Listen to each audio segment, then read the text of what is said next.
بسم الله الرحمن الرحيم ولقد يسرنا القرآن للذكر فهل من مدكر.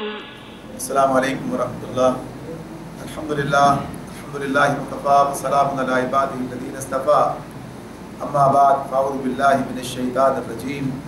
بسم اللہ الرحمن الرحیم. واذکر اسماعیل والیسع وذا الکفل وکل من الاخیار.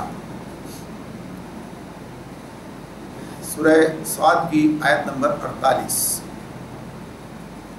اور اسماعیل اور الیسع اور ذوالکفل کا ذکر کرو، یہ سب نیک لوگوں میں سے تھے. انبیاء کا ذکر چل رہا ہے اور پیچھے اللہ تعالیٰ نے ایوب علیہ السلام کے بارے میں، ابراہیم علیہ السلام، اسحاق علیہ السلام، یعقوب علیہ السلام کے بارے میں بتایا. ایوب علیہ السلام کے بارے میں قدر تفصیل سے، اور ابراہیم اور اسحاق اور یعقوب علیہ السلام کے بارے میں قدر اختصار سے. لیکن وہ اختصار بھی ایسا تھا کہ جو گویا کہیے کہ ان کی شخصیت کی پوری ایک عکاسی کر رہا تھا، اور اس میں ہمارے لیے بڑی رہنمائی تھی. اب یہاں پر اللہ تعالیٰ کہتے ہیں کہ اسماعیل، الیسع اور ذوالکفل، ان تین انبیاء کا ذکر اس مقام پر کیا ہے. اور ان تینوں کے معاملے میں یہ بات ہمارے سامنے رہے کہ یہ تین انبیاء جو ہیں، ان میں سے اسماعیل علیہ السلام کا ذکر تو متعدد مقامات پر آیا ہے. ابراہیم علیہ السلام کے بیٹے ہیں، تو دو بیٹے اسحاق علیہ السلام کا ذکر یہاں پر ہو گیا پہلے، جن سے انبیاء کا سلسلہ چلا ہے. اور پھر ابھی اسماعیل علیہ السلام کا ذکر کیا ہے، جن سے محمد صلی اللہ علیہ وسلم جن کی نسل کے اندر موجود ہیں. تو یہاں پر اس کے بعد اس کے علاوہ دو انبیاء کا ذکر اللہ تعالیٰ نے اور کیا ہے. تو ایک تو ذکر ہمارے سامنے آ رہا ہے الیسع، اور دوسرا ذوالکفل. تو الیسع ان کا ذکر بھی قرآن مجید میں صرف دو جگہ پر آتا ہے. ایک سورۃ الانعام میں پیچھے گزر چکا ہے، اور دوسرا اس مقام پر ہے. ان دونوں مقامات پر یہ بات تو بتائی گئی کہ ان کا یہ جو ہے، ان کا شمار جو ہے انبیاء کرام میں ہے، یعنی یہ بھی نبی ہیں، اور یہ بنی اسرائیل کے اکابر انبیاء میں سے تھے. اور تفصیلی جو بات ہے ان کی وہ ہمارے سامنے اس طرح سے نہیں آتی ہے. بنی اسرائیل کی روایت سے کچھ چیزیں ان کے بارے میں مل جاتی ہیں. تو اللہ تعالیٰ انبیاء کا ذکر کر رہے ہیں، بتا رہے ہیں کہ ہاں وہ کس طرح کے لوگ تھے. تو یہ جو بات ہو رہی ہے، یہ بات مشرکین مکہ کے سامنے ہو رہی ہے، اور یہ بتایا جا رہا ہے کہ جیسے نبی کریم صلی اللہ علیہ وسلم اللہ کے رسول ہیں، اللہ کے نبی ہیں، ایسے اور بھی اللہ تعالیٰ نے رسول اور نبی دنیا کے اندر بھیجے ہیں. یہ کوئی انوکھی بات نہیں ہے، کوئی نرالی بات نہیں ہے، اور انہوں نے اپنے اپنے مقام پر اپنی اپنی ذمہ داریاں ادا کی ہیں. تو اس اعتبار سے گویا یہ سب تذکرہ ہو رہا ہے. اور خود نبی صلی اللہ علیہ وسلم کے لیے بھی اس میں جو ہے گویا کہ یہ ایک پیغام موجود ہے کہ اللہ تعالیٰ نے اور لوگوں کو بھی اس راستے سے گزارا ہے. سب پر آزمائشیں آئی ہیں. انبیاء کا راستہ جو ہے آزمائشوں کا راستہ ہوتا ہے، اور وہ اپنے راستے کو طے کرتے چلے جاتے ہیں. تو اس اعتبار سے یہ ذکر یہاں پر چلا آ رہا ہے. اس کے بعد ذوالکفل کا ذکر کیا. ان کا معاملہ بھی ہے کہ ان کا ذکر بھی قرآن مجید میں دو ہی مقام پر آیا ہے، ایک سورہ انبیاء میں اور دوسرے اس مقام پر آیا ہے.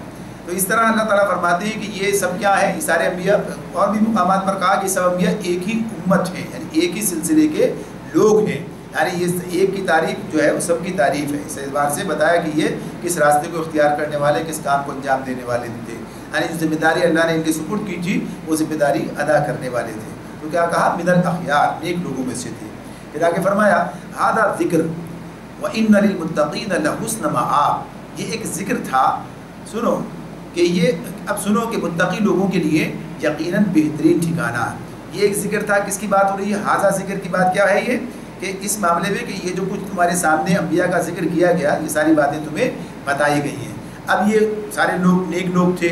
اب ان کا اور جن لوگوں نے ان کا راستہ اختیار کیا، جو ان پر ایمان لائے اور ہدایت کے راستے پر چلے، یعنی متقین، تو اللہ تعالیٰ ان کے بارے میں بتا رہے ہیں وَإِنَّ لِلْمُتَّقِينَ لَحُسْنَ مَآب. متقی لوگوں کے لیے بہترین ٹھکانہ ہے.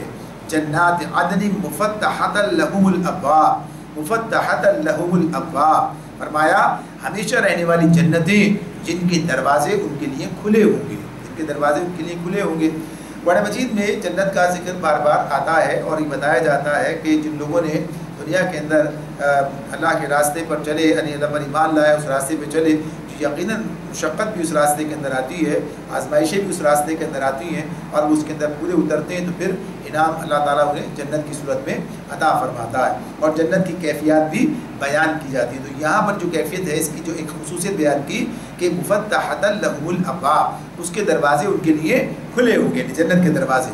تو یہ بات پیچھے اور بھی مقامات پر آئی ہے سامنے، جس میں بتایا گیا کہ ان کے لیے جنت کے دروازے جو ہیں کھول دیے جائیں گے، حتیٰ اذا جاؤوها فتحت ابوابها وقال لهم خزنتها سلام علیکم طبتم فادخلوها خالدین۔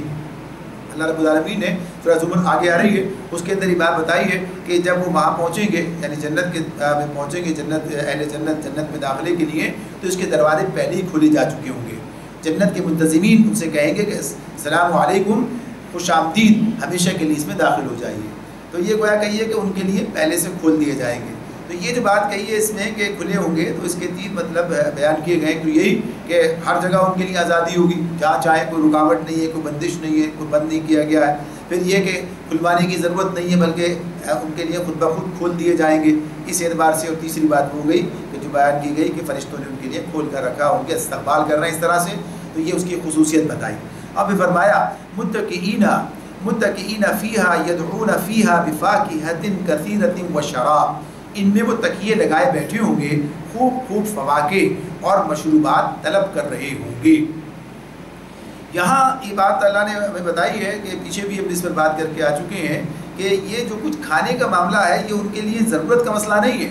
جیسے دنیا میں انسان کو کھانے کی ضرورت ہوتی ہے، یعنی اس کی اجزائے جسم جو ہے وہ تحلیل ہوتے ہیں، اور اگر اسے کھانے کو نہ میں بھوک لگتی ہے اسے اس کی بنیاد پر، اور کھانا اس کی ضرورت بن جاتا ہے، غذا اس کی ضرورت بنتی ہے، اور وہ نہ کھائے تو اس کے مشکل پیش آتی ہے، اور بالآخر نہ ہو تو پھر مر بھی جائے گا۔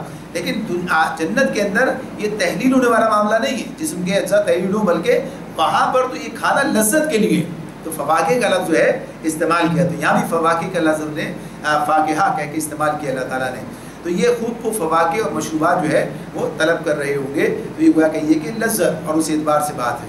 وَإِنَّهُمْ قَاصِرَاتُ الطَّرْفِ عَطْرَابٌ، اور ان کے پاس شرمیلی ہمسن بیویاں ہوں گی۔ یہ بھی اللہ تعالیٰ نے اس کی خصوصیت جو ہے بیان کی ہے، اور اس کی مختلف پہلو جو ہے سامنے رکھے گئے ہیں، اور کہا ہے کہ وہاں کیسی بیویاں ہوں گی، کیسے جوڑے ہوں گے، کیسی ازواج ہوں گی، تو ان کی تعریفیں اور بھی بیان کی گئی ہیں۔ پاکیزہ کا بتایا کہ ایسی ہوں گی، اور پھر ان کی خوبصورتی کی بات بتائی، کأنہن الیاقوت والمرجان، یہ آئے گا کہ ہمارے سامنے سورہ رحمان کے اندر یہ ذکر کہ جیسے یاقوت اور مرجان، موتی اور مونگے، اس طرح کی کیفیت بتائی۔ تو غرض کی تعریف مختلف مقامات بیان کی، تو یہاں پر کیا تعریف ہے ان کی؟ یہاں پر ان کی بات بتائی، ایک تو شرمیلی، دوسرے ہمسن، 2 کیفیات ان کی بتائیں۔ تو یہ بھی ایک خاتون کا حسن کیا ہے کہ اس کے اندر شرم و حیا ہو۔ اگر بے شرمی بے حیائی ہے تو وہ کہیے کہ اس کی یہ بے باکی ہے، تو یہ اس کی خصوصیت تعریف کے قابل نہیں ہے، قابل تعریف خصوصیت نہیں ہے، بلکہ کیا ہے، یہ مذمت کے لائق بات ہے یہ، اس لیے کہ ایک عورت کی جو اس کی بات ہے وہ شرم و حیا کا معاملہ جو ہے وہ اس کے اندر، اس کے حسن میں، اس کی خوبصورتی میں، اور اس کے مناسبت سے اس میں اضافہ کرتا ہے۔ تو یہ بات اس کے بارے میں بتائی، اور دوسری بات یہ بتائی کہ ہمسن کے یعنی سب ایک جیسے عمر کی، یا کہ اپنے شوہروں کے ہمسن۔ یہ بتا دیا گیا ہے کہ وہاں پر ایک آدمی بوڑھا ہو کر دنیا سے رخصت ہوا ہے، لیکن بعد اسے جوان کر دیا جائے گا۔ خاص عمر کے بارے میں بتایا کہ اس وقت تک ہوں گے تو مرد بھی اور عورتیں بھی، اور ان کو نئے سرے سے باقرہ بنا دیا جائے گا۔ سب مضمون قرآن مجید میں ان کے بارے میں آتا ہے۔ هذا ما توعدون لیوم الحساب، یہ وہ چیزیں ہیں جنہیں حساب کے دن عطا کرنے کا تم سے وعدہ کیا گیا ہے۔ یہ اللہ رب العالمین بتا رہے ہیں کہ حساب کا جو دن ہوگا اس دن یہ نعمتیں ملیں گی، اور حساب ظاہر سی بات ہے کہ اس کا اصلاح ہوگا، اسے نعمتیں ملے تو اسے یہ نعمتیں مل رہی ہوں گی۔ ان هذا لرزقنا ما له من نفاد، یہ ہمارا رزق ہے جو کبھی ختم ہونے والا نہیں ہے۔ دنیا میں تو معاملہ اسی طرح کا ہے کہ جتنا بھی کچھ مل جائے بہرحال ختم ہو جاتا ہے، ختم نہیں ہوتا، چھوڑ کے چلا جاتا ہے، یعنی معاملہ اس اعتبار سے فانی ہے، اور کہیے کہ محدود ہے، ہر اعتبار سے اس کی لذت بھی محدود، ہر چیز جو ہے اس طرح سے ہے۔ انسان کے پاس جیسے کھانا ہے وہ بھی ایک حد تک کھا سکتا ہے، اس حد تک آگے جو ہے کہتے ہیں دل نہیں بھرا، پیٹ بھر گیا ہے، اب کیا کرے۔ لیکن وہاں جو ہے یہ ساری کیفیات جو ہیں یہ اس طرح کی نہیں ہوں گی، اور آدمی اپنی من چاہی چیزوں کو اپنی مرضی کے اور اس کے مطابق استعمال کر سکے گا۔ تو غرض یہ کہ وہ ایسا رزق ہے جو کبھی ختم ہونے والا نہیں ہے، یعنی اس کے اندر انسان ہمیشہ رہے گا، یہ اللہ کی طرف سے وعدہ کر لیا گیا۔ ہاذا وَإِنَّ لِلطَّاغِينَ لَشَرَّ مَآب، ہاذا یہ تو جو بات ہوئی بیان ہوئی یہ تو ہے متقین کا انجام، یعنی اللہ تعالیٰ فرماتے ہیں وَإِنَّ لِلطَّاغِينَ لَشَرَّ مَآب، اور سرکشوں کے لیے بدترین ٹھکانہ ہے، سرکشوں کے لیے بدترین ٹھکانہ ہے. کیا ٹھکانہ ہے؟ جہنم. جہنم جہنم یصلونہا فبئس المہاد. فرما دیا جہنم جس میں وہ جھلسے جائیں گے, بہت ہی بری قیام گاہ. ھذا فلیذوقوہ حمیم وغساق. یہ ہے ان کے لیے, بس وہ مزہ چکھیں کھولتے ہوئے پانی اور پیپ اور لہو اور اسی قسم کی دوسری تلخیوں کا. یہ جو بات اس کے اندر بیان ہو رہی ہے کہ اس میں کہا کہ یہ جو کہہ دیا گیا کہ پیپ اور لہو اور اس طرح سے اس کے بارے میں کہا ہے, تو یہ جو چیز ہے غساق کا جو لفظ ہے, اس کے بارے جو لغت بیان کرتے ہیں وہ یہ ہے کہ جسم سے نکلنے والی رطوبتیں, یعنی جس کو آدمی یعنی کراہت کرتا ہے اس سے. یہ کوئی چیز ایسی نہیں ہے جو آدمی کو کہیے کہ اس کے لیے پسندیدہ ہو, کراہت شدید, تو اس میں یہ بھی ہے. تو ظاہر ہے زخم یہ سب چیزیں وہاں پر کہا ہے, زخموں کا دھوبن اور یہ سب چیزیں وہاں کہ یہ دی جا رہی ہوگی. یہ پیچھے ہم پڑھ کر آئے ہیں کہ اس کے انسان وہاں پر جو کیفیت ہوگی وہ اس اعتبار سے ان کا کھانا اور پینا وہ بھی ایک عذاب بن جائے گا ان کے لیے, لیکن پھر بھی کھائیں گے پیئیں گے اس لیے کہ بھوک کی شدت بھی ایسی ہوگی, وہ بھی ایک عذاب بن جائے گی. تو یہ ہوا کہیے کہ عذاب پر عذاب کی کیفیت بتائی ہے. تو کہا کہ اور اسی قسم کی دوسری تلخیوں کا وہ مزہ چکھیں گے. یہ فرمایا وآخر من شکلہ ازواج ھذا فوج مقتحم معکم ھذا فوج مقتحم معکم لا مرحبا بہم انہم صالوا النار. وہ جہنم کی طرف اپنے پیرووں کو آتے ہوئے دیکھیں گے تو اس وقت کہیں گے کہ یہ ایک لشکر ہے جو تمہارے پاس گھسا چلا آ رہا ہے. یہ تو بات ہو گئی اس اعتبار سے کہ یہ جو ان کے بارے میں پہلے تو بتا دیا کہ فلیذوقوا حمیم وغساق, کے ایک تو گرم پانی کا اور یہ پیپ اور لہو کا جو ہے یہ چکھیں گے. آخر من شکلی ازواج, اور اسی قسم کی دوسری تلخیوں کا معاملہ ہوگا. پھر اس کے بعد یہ ہوگا کہ جب وہ جہنم کے اندر داخل کیے جا رہے ہوں گے, ھذا فوج مقتحم معکم, کہ جب وہ آتے ہوئے دیکھیں گے کہیں گے ایک لشکر تمہارے پاس گھسا چلا آ رہا ہے, لا مرحبا بہم انہم صالوا النار, تو کوئی خوش آمدید ان کے لیے نہیں ہے. یہ آگ میں جھلسنے والے لوگ ہیں, یہ آگ میں جھلسنے والے ہیں. جب یہ پیچھے بھی بات ہو رہی تھی اہل جنت کی کہ دروازے کھلے ہوں گے اور بعد جو منتظمین ان کا خیر مقدم کر رہے ہوں گے اور کہیں گے سلام علیکم, تمہارے لیے سلامتی ہے, طبتم فادخلوها خالدین, داخل ہو جاؤ اس کے اندر جو ہے اب ہمیشہ کے لیے. یہ ان کا خیر مقدم ہوگا. اور اب یہ جو یہاں جہنم کے لیے آ رہے ہیں داخل, تو ان کا کوئی خیر مقدم نہیں ہے, کوئی ان کا استقبال نہیں ہے, بلکہ جو پہلے سے اس کے اندر موجود ہے وہ کہیں گے ان کے پاس ایک اور لشکر چلا آ رہا ہے. پہلی جگہ اس کے اندر نہیں ہوگی اور اس کے بارے میں بتایا جاتا ہے کہ اس میں ٹھوسے جائیں گے. یعنی جہنم کی کیفیت کیا ہے؟ ٹھوسا جانا. اب ایک اور لشکر چلا, یہ بھی ٹھوسے جا رہے ہیں. تو کہتے ہیں کوئی خیر مقدم نہیں ہے ان کے لیے, یہ سب جلنے کے لیے جھلسنے والے ہیں.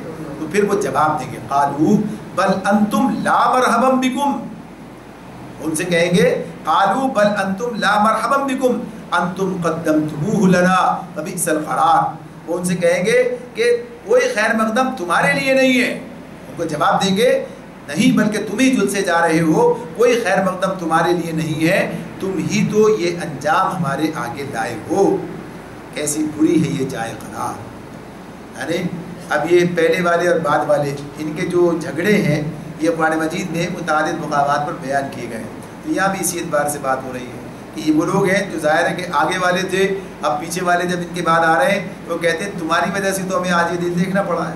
چاہے وہ ان کے آباء و اجداد ہوں, چاہے وہ ان کے لیڈر ہوں, چاہے وہ ان کے کہیے کہ جن کی اتباع کر رہے تھے, چاہے پیروی کر رہے تھے, ان کے وہ لوگ ہوں گے جن کی پیروی کر رہے تھے. وہ اس اعتبار سے تو کیا کہا کہ تمہارے لیے تم ہمارے لیے کہہ رہے ہو تو تمہارے لیے بھی کوئی خیر مقدم نہیں ہے. یعنی آج لا مرحبا بکم تمہارے لیے بھی نہیں ہے, اور تم جو ہے وہ خود بھی آگ میں جھلسے جا رہے ہو, اور تم ہی وہ لوگ ہو کہ جو ہمارے لیے یہ مقام تمہاری وجہ سے اپنی رسالت کا شکار ہوئے ہیں.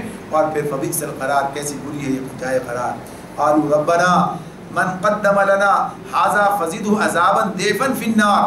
پھر وہ لوگ کہیں گے اے ہمارے رب, جس نے ہمیں اس انجام کو پہنچانے کا بندوبست کیا ہے اس کو دوزخ کا دوہرا عذاب دے. یعنی یہ مضمون بھی بار بار آتا ہے. اللہ تعالیٰ جواب اس کا کیا دیتے ہیں دوسرے مقامات پر کیا آتا ہے؟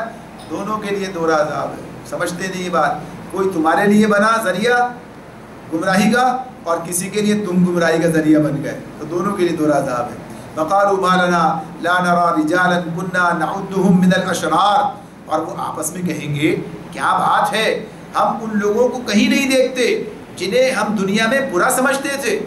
یعنی سمجھتے تھے نا یہ کہ دنیا میں اہل ایمان کا مذاق اڑاتے تھے اور کہتے تھے ان کے بارے میں کہ انہیں تو دنیا میں جو ہے تکلیف ہے اور آخرت میں بھی جنہیں کچھ نہیں ملے گا. تو اس کے بارے میں کہ وہ کہیں گے حالنا لا نرا رجالا، کیا ہو گیا کہ ہم نہیں دیکھتے ان لوگوں کو کہ جن کے بارے میں ہم جن کا مذاق ہم نے، جن کو دنیا میں ہم برا سمجھتے تھے اور جن کو جو ہے ہم سمجھتے تھے کہ یہاں ان کے لیے کچھ نہیں ہے. تو فرمایا اتخذناہم سخریا، واپس میں کیا بات کر رہے ہیں؟ اتخذناہم سخریا ام زاغت عنہم الابصار.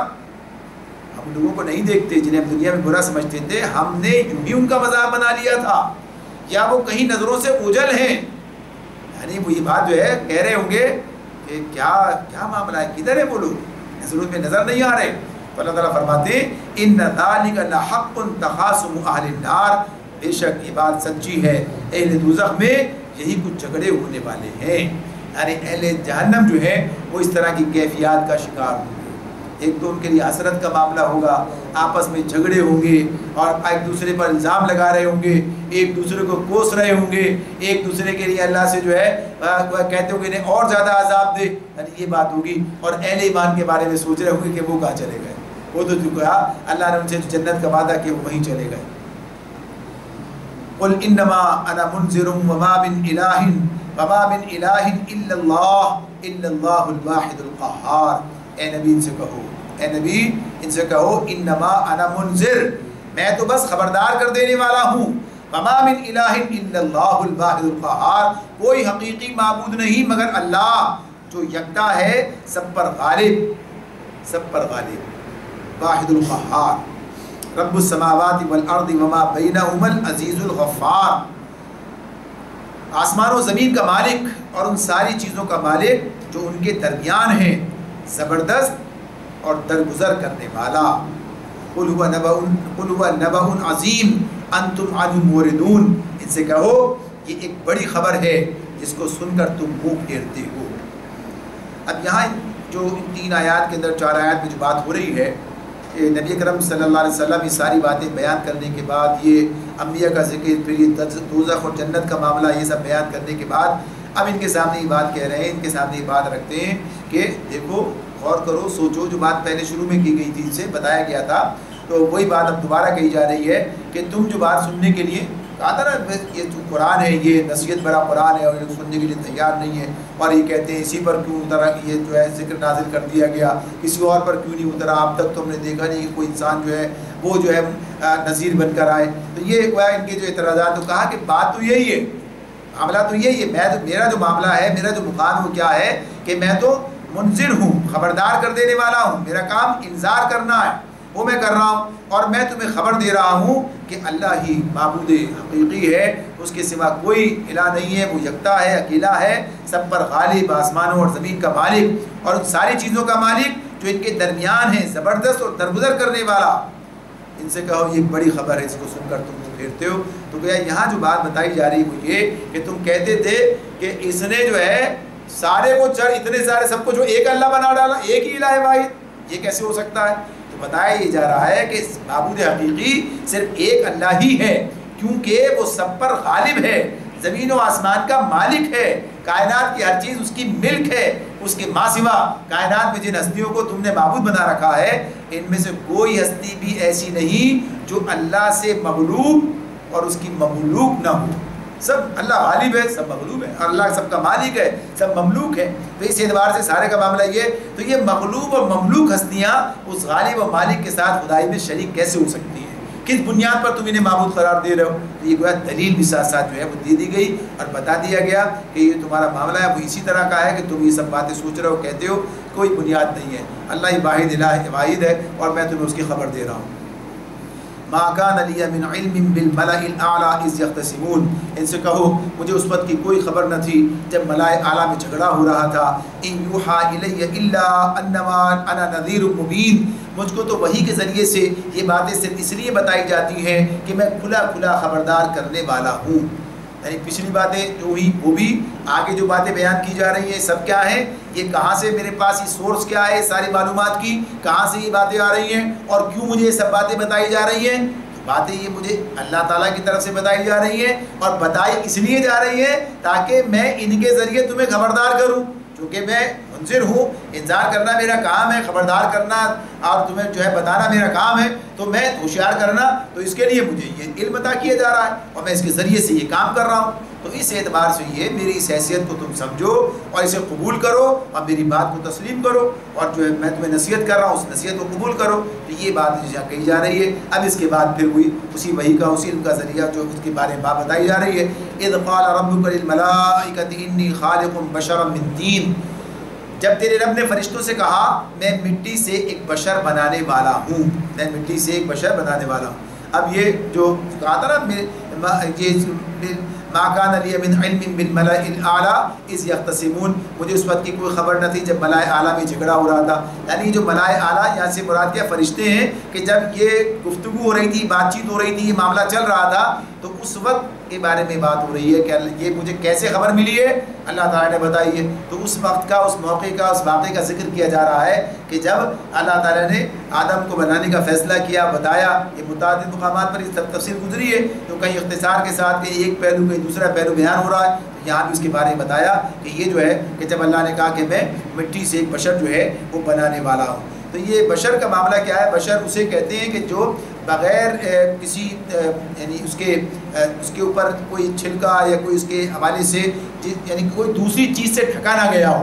جیسے جانوروں کا معاملہ اگر بال ہوتے ہیں یا اس طرح سے گویا کہ ان کے اوپر کوئی پوشش ہوتی ہے، تو یہ بشر کا مطلب ہے کہ ایک ایسا پتلا مٹی کا کہ جس کے اوپر کوئی چیز اڑائی بھی نہیں ہے، یعنی اون یا صوف یا بالوں سے ڈھکی بھی نہیں ہے، تو یہ بشر۔ تو اس سے جو اس سے مراد تھی وہ کیا تھی؟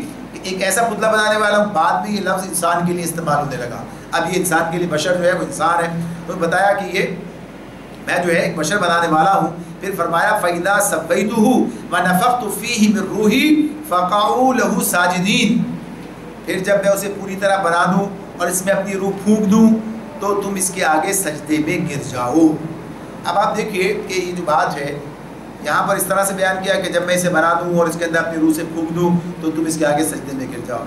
اس سے پہلے ہمیں یہ بات بتائی گئی، یعنی سورہ بقرہ میں آغازی میں بات آ گئی تھی کہ اللہ نے بتا دیا تھا کہ یہ بتایا کہ میں فرشتوں سے کہا میں زمین میں خلیفہ بنانے والا ہوں، یعنی اس بشر کے لیے خلیفہ کا لفظ استعمال کیا، اور پھر کہا کہ جو ہے جب اسے وہاں پر اختیار ملے گا، فرشتوں نے اس کے بارے میں پوچھا، جاننا چاہا، تو پھر تو یہ فساد پیدا پھیلائے گا، تو اللہ نے بتایا کہ جو ہے میں جانتا ہوں تم نہیں جانتے ہو۔ پھر وہاں پر ان کا ایک مظاہرہ کرایا، یعنی علم جو ہے اس کا مظاہرہ کرایا، جو علم اللہ تعالیٰ نے آدم کو دیا۔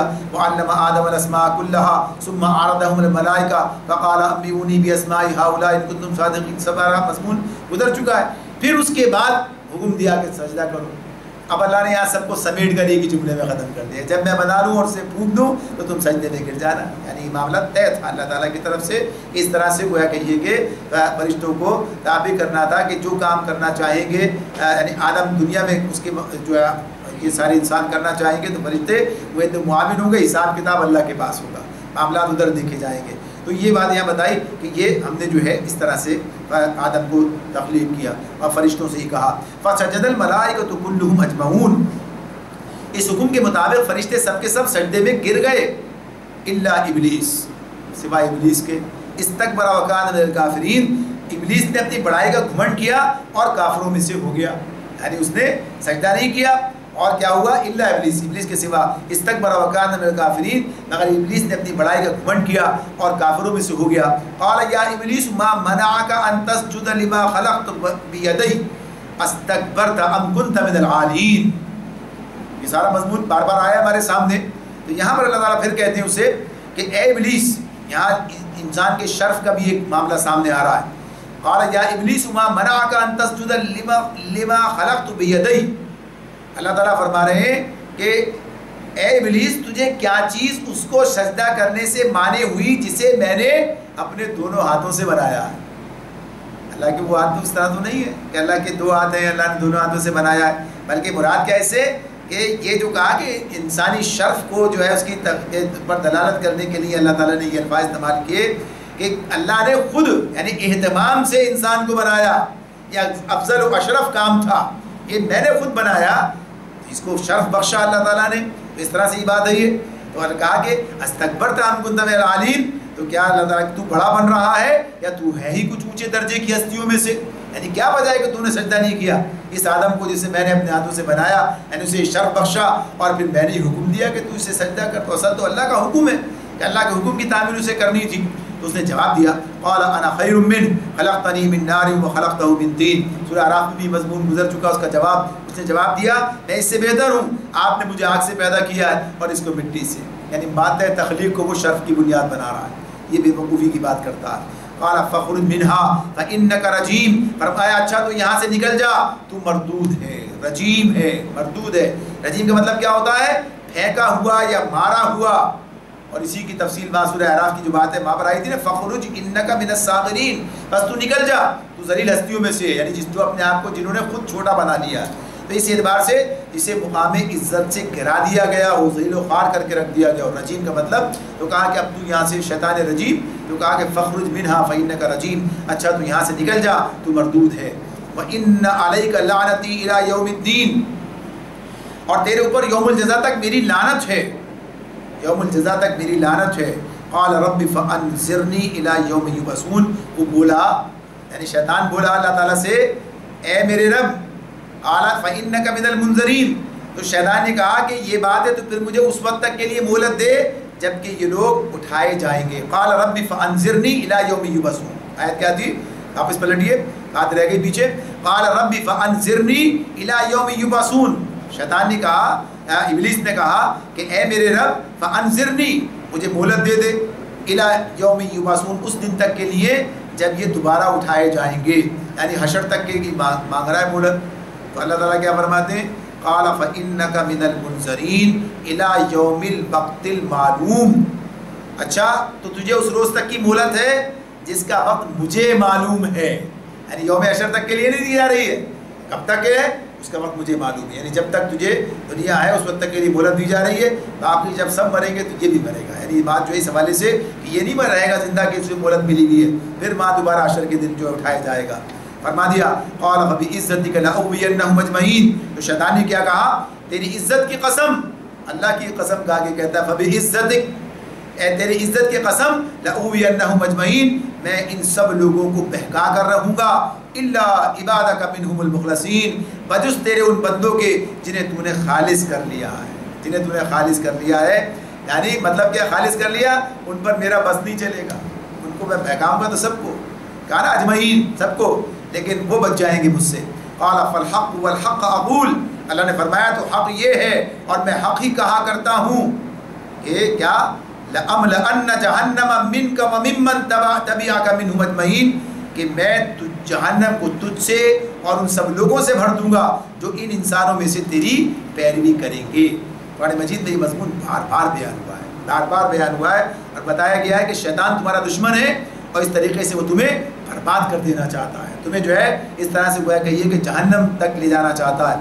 تو یہ جو بتایا جا رہا ہے قرآن مجید میں اللہ بار بار بیان کرتے ہیں، اور یہاں بھی پھر بیان کیا ہے تو مشرکین مکہ سے بات ہو رہی ہے کہ دیکھو وہاں بھی تکبر تھا، استکبار تھا، جس نے شیطان کو برباد کر دیا، ابلیس کو برباد کر دیا، اور یہاں بھی تمہارا تکبر ہے کہ تم محمد صلی اللہ علیہ وسلم کی رسالت کو ماننے سے انکار کر رہے ہو، تمہارا یہ حسد، تمہاری اپنی بڑائی کا گھمنڈ تمہیں برباد کر کے رکھ دے گا جیسے شیطان برباد ہوا ہے۔ تو یہ گویا کہ انہیں بتایا جا رہا ہے، لہٰذا وہ لعنتی ہوا آخرت تک کے لیے، آخرت کہ میں اس میں جہنم کی آگ اس کا مقدر بنی، تو اگر تم بھی اس راستے پہ چلو گے تو تمہارا بھی یہ انجام ہوگا۔ قل ما اسألکم علیہ من اجر وما انا من المتکلفین، اے نبی ان سے کہہ دو میں اس تبلیغ پر تم سے کوئی اجر نہیں مانگتا، اور نہ میں بناوٹی باتیں کرنے والوں میں سے ہوں، نہ میں بناوٹی لوگوں میں سے ہوں، یعنی واضح طور پر یہ بات بیان کر دی کہ میرا معاملہ کیا ہے، کوئی غرض نہیں، یہ جو یہ غرض ہونا ہے اس کو بھی قرآن مجید نے بار بار رسولوں کی زبان سے بیان کروایا گیا، تم سے کوئی مطالبہ نہیں ہے، کوئی تم سے ہمیں کچھ نہیں چاہیے اجر، کوئی بدلہ نہیں چاہیے، سب میرا اجر تو اللہ کے ذمے ہے، اور میں ایسے لوگوں میں سے بھی نہیں ہوں کہ جو خواہ جھوٹی دعوے لے کر کھڑے ہو جاتے ہیں، بناوٹی طور پر اپنے آپ کو پیش کرتے ہوتے نہیں ہیں وہ، لیکن بنتے ہیں اپنے آپ کو ایسا نہیں ہے۔ اللہ نے جو مقام مرتبہ مجھے دیا ہے، جو کام میرے سپرد کیا ہے، وہی ہے جو میں تمہارے سامنے پیش کر رہا ہوں۔ ان ہوا الا ذکر للعالمین، یہ تو ایک نصیحت ہے تمام جہان والوں کے لیے۔ ولا تعلمن نبأہ بعد حین، اور تھوڑی مدت ہی گزرے گی کہ تمہیں اس کا حال خود معلوم ہو جائے گا۔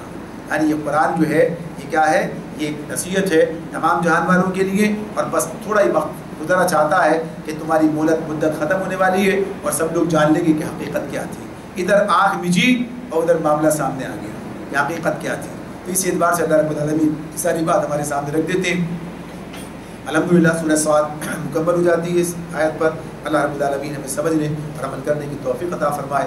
وآخر دعوانا ان الحمدللہ رب العالمین.